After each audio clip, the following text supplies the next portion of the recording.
Fantasy crypto strategy for 4-hour and 8-hour games.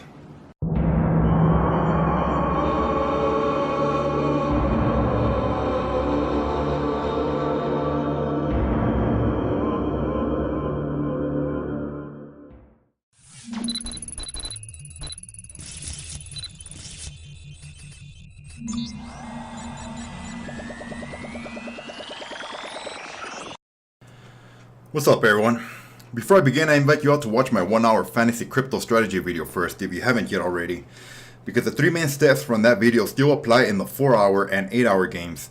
So go watch it first if you haven't yet. That way you won't be so confused to listening to this video, and it will all make better sense to you. Now, having said that, the main difference between the 1-hour games and the 4 and 8-hour games is that you are allowed to get away with a little more volatility in those than you can on the 1-hour games, especially the 8-hour games.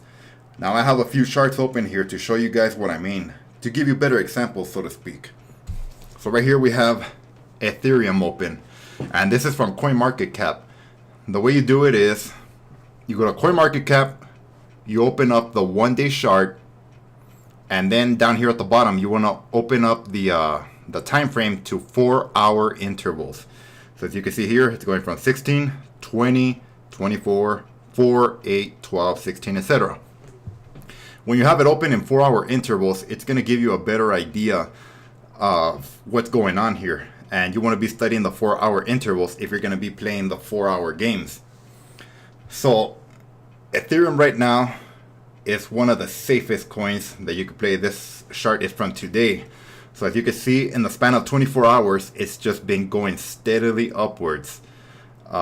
There hasn't really been a drop. It's just rising slowly. It's not shooting up violently and shooting down, but shooting up, shooting down. It's just a slow and steady rise, and then it flatlines for a bit. Slow and steady rise, flatlines, slow and steady rise. And that's exactly what you want to look for when looking for coins in the hourly games. You want slow and steady, and preferably following an uptrend. So Ethereum here is a perfect example. As you can see, let's say you were to jump in around, start a match with this coin around right here. 4 hours later, you would end the match right here. That's kind of giving you a slight increase here. But now let's take another 4 hours. Let's say you were to start here, and then you were to end here. As you can see, you're going to end in an uprise, and you're going to end up in a higher percentage. Now, if you're doing an 8-hour game, the same theory goes. Because if you say you were to start right here, after 8 hours, now you're up here. So you see, after a span of 4 hours or 8 hours, you're just ending in an uprise.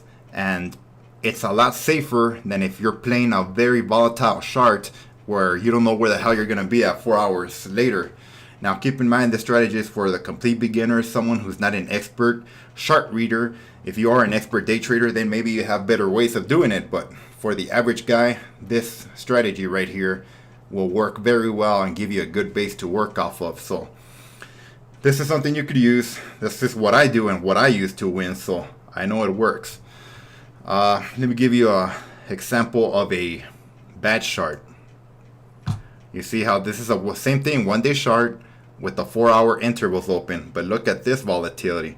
You start up here, and then this drastic drop, and then it bounces up and then down and then up and down, up, down, up, down, up, down, up, down. You just don't know where the hell you're going to end in the spans of 4 hours. Say you were to start the match right here, and then 4 hours later, you're going to be right here. But look what happened in that span of 4 hours. The coin shot up brutally, and then it shot down, and then it shot up, flatlined for a bit, and then it shot down. All that happened within the span of 4 hours. So why the hell would you gamble with a coin like this with all this volatility spikes when you could just go with a safer investment like this right here, where you know it's just going to go steadily upwards, and whether you're doing a 4-hour game or an 8-hour game, you know you're going to end in an uptrend without having to be worrying about those hardcore volatile spikes. Now here's another ugly chart that you want to be avoiding. If you're doing a 4-hour game, let's say you start out right here. 4 hours from that, you're going to end right here. Now look at that. You go down, up, brutally down, and then up. And it's just up, down, all over the place. You don't know where the hell you're going to be. You do 8 hours, you start out right here. You're going to end somewhere up here. A little bit higher, but look what happened within that span of 8 hours. You had that brutal downfall, and then it went up, and it's too risky to play it that way. So when you're looking at one-day charts, if you know the volatility looks like this, just stay the hell away from it, because this is going to be very dangerous. And for those who don't know what the hell they're doing, they're going to be picking coins like this. And if you know what you're doing, or you're playing a safer game, you're going to easily win. Now, they might get lucky and say maybe jump in the contest down here and end up here. But like I said, anything can happen. But for the most part, just keep it safe. Don't do anything stupid, and you will win. Look, this chart right here is one of the greatest charts you could ever find. You could even do 1 hour games based off of this. I mean, every hour it's gonna guarantee you that you're gonna be in an uprise, unless you catch a little downfall like this. But even the cool thing about these coins that go up slowly but surely is that when they do start falling, they start falling slowly as well. They don't just spike down. The ones that spike up brutally will come down brutally. So that's another advantage of finding these coins that go up slowly and gradually. When they start going down just as slowly. So maybe if you catch it in a downtrend, you're not gonna end up losing that much, because it's gonna start falling slowly. So somebody with more volatile coins might catch a downtrend as well, but his is gonna drop a hell lot more. And like I've said before, just let your opponent choke himself out, and you'll win. That's one of the easiest ways to do it. Here's another example of a nice chart to follow. However, if you see this one, it has a bit more volatility. But the advantage of the 4 hour and 8 hour games is that you are allowed to get away with a little bit more volatility. The 1 hour games, you want to keep that volatility very, very, very low, almost none, which is almost impossible. But if you could really omit the volatility, that's real good. However, in a 4 hour game, and especially 8 hour, you can get away with a bit of volatility, as long as you're catching an uptrend, obviously. So, for example here, let's say you were to start the match right here. And you do a 4 hour game, you would end right here, which is at an increase. Now, if you were to do an 8 hour game, starting right here, you would end somewhere around right here. So as you can see, from here to here, it's still an uptrend, and you're going to end up in the positive. So you continue this trend, even if you were catching like in a flat line, for example. Like let's say you were to start right here, and then 4 hours later you're right here. You're probably going to catch a bit of a positive spike, or maybe even a flat line. Now, if your opponent has highly volatile picks, he's probably going to end up at the bottom of his picks, and a lot of times you could win just by not dropping much yourself. So you're either going to catch it on a flat line or in an uprise. That's the beauty of looking for charts like this. So the level of risk is a lot lower. That is what's so nice about it. Keep the risk low, and you will win more times than not. That is the biggest key, the biggest thing I could tell you guys. Now, in a bear market, obviously everything's going to be going down. So the smartest thing to do is you want to be looking for charts that look something like this. As you can see, it's following a downtrend, but it's going down slowly and not violently. So as you can see, it kind of sidelines for a bit, and then it goes downwards, sidelines for a bit, downwards, and then sidelines, downwards, sidelines. That's what you want. That way, when you're picking, when you get Tether and Bitcoin, the other 3 coins, if you catch them with this downtrend, yours are going to drop the least, as opposed to the rest of your opponents, who might have some highly volatile ones that are just shooting straight down violently, and then kind of come up a bit and then go down this much and then down like this. It's better that you catch one that's going down very slowly, as opposed to one that's going down violently. See what I mean? So here's an example of a sideline market chart. This is a real good one. Because as you can see, you could draw a floor off of this 1 day chart, and you could also draw a ceiling. The floor would be somewhere about right here, and you could draw a ceiling of about right here.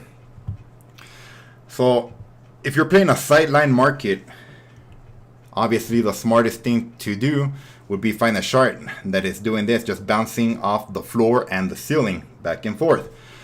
So what you want to do is you want to catch it at the bottom.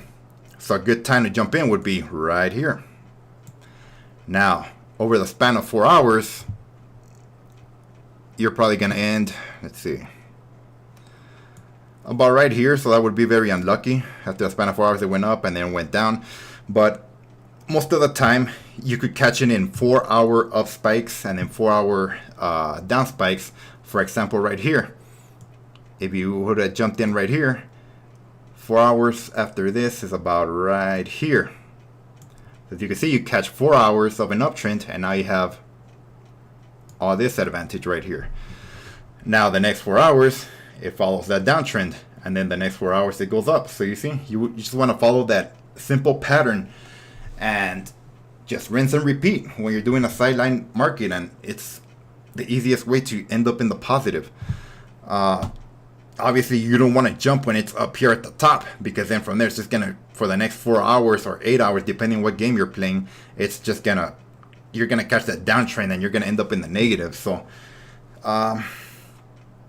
study the charts real good, and depending on what hour interval you're playing, whether it's a 4 hour or 8 hour, just go based off of the coins that you're looking at, the charts, and play it off of that. This is one of the simplest things you could do in a sideline market. So these are the ugly charts that you want to omit if you're looking for coins to play in games, for 4 hour games, 8 hour games, even 1 hour games. Stay the hell away from 1 day charts that look like this, and go for more slow and steady uptrending charts that look like this.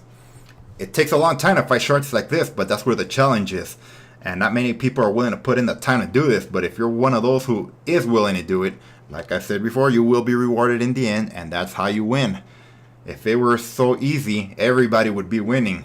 That's why the things that are the most challenging in life, only the ones that are willing to put in the hard work are the ones who reap of the benefits. So it's up to you how much work you want to put into it. But if you're willing to put in the time for it, you're going to see your bankroll start to go up, and you're just going to be winning. You're going to start liking that feeling, and it gets addicting. That's all I got to say about that. So this is pretty much it. As you can see, it's pretty much the same concept as the 1 hour games, but there are some slight differences. And as long as you follow this simple pattern, simple rules, you will win long term, and that's really all there is to it. Just put in the work, invest the time in the research, and you'll see it will pay off. So go out there, win some NLC2, or challenge me to a match, and allow me to take your money. I'll catch y'all later.